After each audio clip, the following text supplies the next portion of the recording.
నేతలపైనే కాదు అనుచరులపైన నిఘా, ఫోన్ ట్యాపింగ్లో ప్రభాకర్ రావు వ్యవహారశైలి బహిర్గతం, బారాస నాయకుల విషయంలోనూ అదే తీరు, ఫోన్ అక్రమ ట్యాపింగ్ కోసం స్పెషల్ ఇంటెలిజెన్స్ బ్రాంచ్ మాజీ ఓఎస్డీ ప్రభాకర్ రావు బృందం వ్యవహరించిన తీరు విస్తుగొలుపుతోంది. ఎవరినైనా లక్ష్యంగా చేసుకుంటే వారితో పాటు వారి అనుచరులు, డ్రైవర్లు, వ్యక్తిగత సహాయకులు, ఇంట్లో పని మనుషుల సెల్ ఫోన్లపైన నిఘా ఉంచిన తీరు సిట్ దర్యాప్తులో బహిర్గతం అవుతుంది. రీసెంట్గా కవిత ఇంట్లో పనిచేసేటటువంటి ఒక ఎవరైతే వ్యక్తి ఉన్నాడో ఆయన కూడా సిట్ విచారణకు హాజరైండు.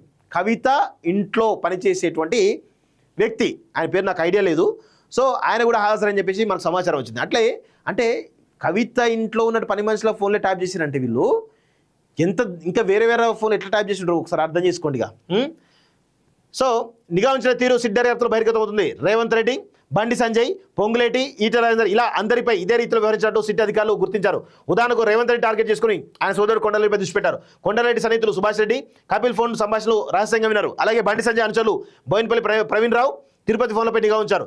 ఈటెల రాజేందర్ తనయుడు నితిన్ పేరిట ఉన్న ఫోన్పై నిఘా పెట్టారు. అయితే ఆ ఫోన్ను రాజేందర్ స్వయంగా వినియోగించారంటూ చూస్తూ ఉన్నాం. సో దారుణాతి దారుణం అంటే చాలా చాలా చాలా విషయాలు.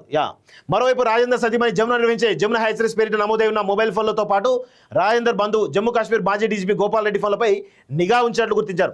పొంగులేటి శ్రీనివాసరెడ్డిని లక్ష్యంగా చేసుకుని ఆయన కుటుంబ వ్యాపార సంస్థలకు సంబంధించిన సుమారు 40 మంది ఉద్యోగుల సెల్ ఫోన్లపై నిఘా ఉంచారు. కొండా విశ్వేశ్వరరెడ్డి, మాజీ ఎమ్మెల్యేలు మైనంపల్లి హనుమంతరావు, కేఎస్ రత్నం ఇలా పలువురు నేతల పట్ల ఈ తీరులో వ్యవహరించారు. కాంగ్రెస్ సీనియర్ నేత మర్రి శశిధర్ రెడ్డి పైన నిఘా ఉంచారు.